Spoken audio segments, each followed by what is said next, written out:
25 जनवरी को हमास ने इजराइल की 4 महिला सैनिकों को रिहा कर दिया। ये पिछले 15 महीने से हमास की कैद में थीं। इनके नाम करीना एरियव, डेनिएला गिलीबुआ, लेवी और लीरी अलबाग है।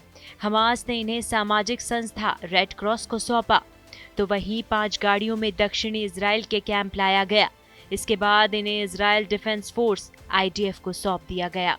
इनके बदले में इजराइल 200 फिलिस्तीनी कैदियों को रिहा करेगा।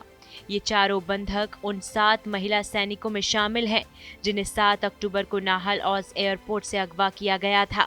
इनकी ड्यूटी औज एयरपोर्ट से गाजा गतिविधियों पर नजर रखना था।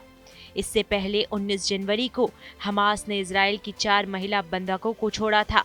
इसके बाद इजराइल ने उसी दिन 90 फिलिस्तीनी कैदियों को रिहा किया था।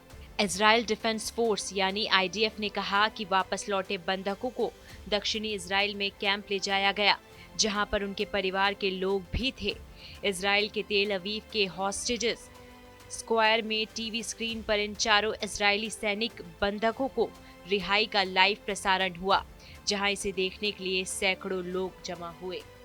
गौरतलब है कि हमास ने 7 अक्टूबर 2023 को इजराइल में घुसकर 1200 लोगों को मार डाला था और 251 लोगों को बंधक बना लिया था।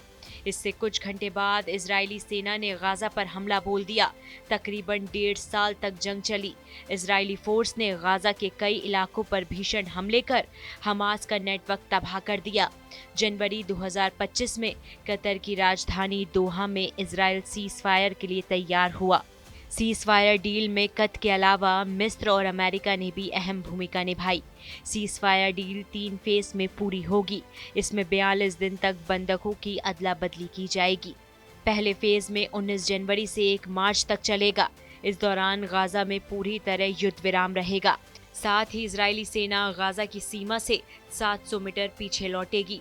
हमास इजराइल से किडनैप किए गए 33 बंधकों को रिहा करेगा, जबकि इजराइल अपने एक बंधक के बदले 33 फिलिस्तीनी बंदियों को रिहा करेगा।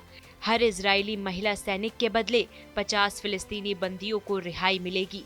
पहले फेज में 16वें दिन यानी 3 फरवरी तक सब कुछ ठीक ठाक रहा, तो दूसरे फेज पर बातचीत शुरू होगी। साथ ही जिंदा बचे बाकी बंधकों को रिहा किया जाएगा। इजराइल 1000 फिलिस्तीनी कैदियों को आज़ाद करेगा। हमास के कब्जे में मारे गए बंधकों के शव भी इजराइल को सौंपे जाएंगे। इस डील के आखिरी फेज में गाजा को दोबारा से बसाया जाएगा, जिसमें 3 से 5 साल का वक्त लगेगा।